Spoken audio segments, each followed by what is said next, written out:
नमस्कार दोस्तों, चंद्रयान 3 के साथ इंडिया ने वो कर दिखाया है जो अभी तक दुनिया का कोई भी देश नहीं कर सका है। चांद के साउथ पोल पर सक्सेसफुली सॉफ्ट लैंडिंग। जैसा कि आपको पता है कि 23 अगस्त 2023 ये वो ऐतिहासिक दिन था जब विक्रम लैंडर ने दुनिया भर में सबसे पहले चांद के साउथ पोल की सतह पर सक्सेसफुली सॉफ्ट लैंडिंग की थी। उसके बाद 24 अगस्त 2023 को विक्रम लैंडर ने प्रज्ञान रोवर को चांद की सतह पर उतारा।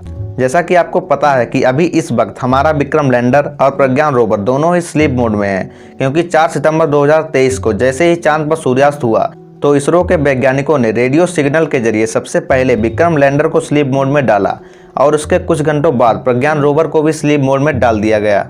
लेकिन 24 अगस्त से लेकर 4 सितंबर तक लगभग 12 दिन हमारे विक्रम लैंडर और प्रज्ञान रोवर ने चांद की सतह पर अपनी ऑब्जर्वेशंस किए हैं और उसमें बहुत सारी डिस्कवरीज निकलकर दुनिया के सामने आई हैं। आपको जानकर गर्व होगा कि हमारे प्रज्ञान रोवर ने चांद की सतह पर ऑक्सीजन को भी ढूंढ निकाला है। भले ही ये ऑक्सीजन चांद के वायुमंडल में उपस्थित नहीं है, क्योंकि चांद पर वायुमंडल ही एग्जिस्ट नहीं करता, लेकिन ये ऑक्सीजन चांद की सतह पर पड़े पत्थरों में पाई गई है। और इसी के साथ हमारे विक्रम लैंडर और प्रज्ञान रोवर ने चांद की सतह पर कई सारे एलिमेंट्स की उपस्थिति दर्ज की है, जैसे sulphur, aluminium, calcium, iron, chromium, manganese, silicon. और भारत दुनिया का पहला ऐसा देश बन चुका है जिसने चंद्रमा की सतह पर एक्सपेरिमेंट के जरिए सल्फर की उपस्थिति की पुष्टि की है। जैसा कि आपको पता है कि विक्रम लैंडर और प्रज्ञान रोवर को कार्य करने के लिए एनर्जी की आवश्यकता होगी, जो कि पूरी की जाएगी इनमें लगाई गई बैटरी से। लेकिन 4 सितंबर 2023 को चांद पर सूर्यास्त हो गया, जिसके चलते इसरो के वैज्ञानिकों को हमारे विक्रम लैंडर और प्रज्ञान रोवर को भी स्लीप मोड में डालना पड़ा। विक्रम लैंडर और प्रज्ञान रोवर के सभी आउटपुट सिग्नल्स को ऑफ कर दिया गया है और सिर्फ इनके इनपुट सिग्नल रिसीवर्स को ऑन रखा गया है, ताकि इसरो के साइंटिस्ट लगातार इनसे संपर्क बनाए रख सकें। उम्मीद है कि चांद पर अगले सूर्योदय के साथ हमारे विक्रम लैंडर और प्रज्ञान रोवर दोबारा से जाग सकेंगे। विक्रम लैंडर और प्रज्ञान रोवर को स्लीप मोड में डालने से पहले इनकी पोजीशंस को इस तरीके से रखा गया है कि जैसे ही 22 सितंबर 2023 को चंद्रमा पर अगला सूर्योदय हो तो सूर्य का प्रकाश सीधे इनके सोलर पैनल्स पर पड़े और ये दोबारा से जाग सकें।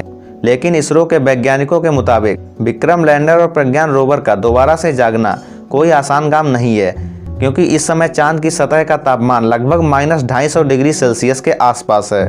ऐसे में किसी भी उपकरण का कार्य कर पाना बेहद ही मुश्किल है। हालांकि विक्रम लैंडर और प्रज्ञान रोवर में जो बैटरीज लगाई गई हैं, इनमें ज़्यादा से ज़्यादा इंसुलेटर्स का प्रयोग किया गया है ताकि ये और अधिक ठंड को झेल सकें। दोस्तों, स्लीप मोड में डालने से पहले इसरो के वैज्ञानिकों ने ऐसा कारनामा कर दिखाया है जिसे देखकर दुनिया के सभी देश हैरान हैं। जैसा कि आपको पता होगा कि विक्रम लैंडर के इंजन को सिर्फ एक बार सॉफ्ट लैंडिंग के लिए बनाया गया था, लेकिन इसरो के वैज्ञानिकों ने विक्रम लैंडर के चारों थ्रस्टर्स यानी कि इसके इंजन्स को दोबारा से चालू करके चांद की सतह से लगभग 30 से 40 सेंटीमीटर ऊपर उठाया और इसकी जगह को चेंज करके वापस से सॉफ्ट लैंड करवाया। यह कारनामा देखकर दुनिया के सभी देशों ने इसरो के वैज्ञानिकों की सराहना की। जैसा कि आपको पता है कि इस बार मिशन चंद्रयान 3 के साथ उसका ऑर्बिटर नहीं गया था, क्योंकि चंद्रयान 2 का ऑर्बिटर चांद की कक्षा में पहले से ही मौजूद है। और यह बात दुनिया भर के वैज्ञानिकों को परेशान कर रही है कि जो मिशन चंद्रयान 2 2019 में फेल हुआ था, उसका ऑर्बिटर अभी तक चंद्रयान 3 से संपर्क कैसे बनाए हुए है। दोस्तों, अब इंतजार रहेगा 22 सितंबर 2023 का, जब चांद पर सूर्य की पहली किरण के साथ ही हमारा विक्रम लैंडर और प्रज्ञान रोवर दोनों ही जाग उठेंगे और इस बार हमारा मिशन होगा चांद की सतह पर हाइड्रोजन को ढूंढ निकालना।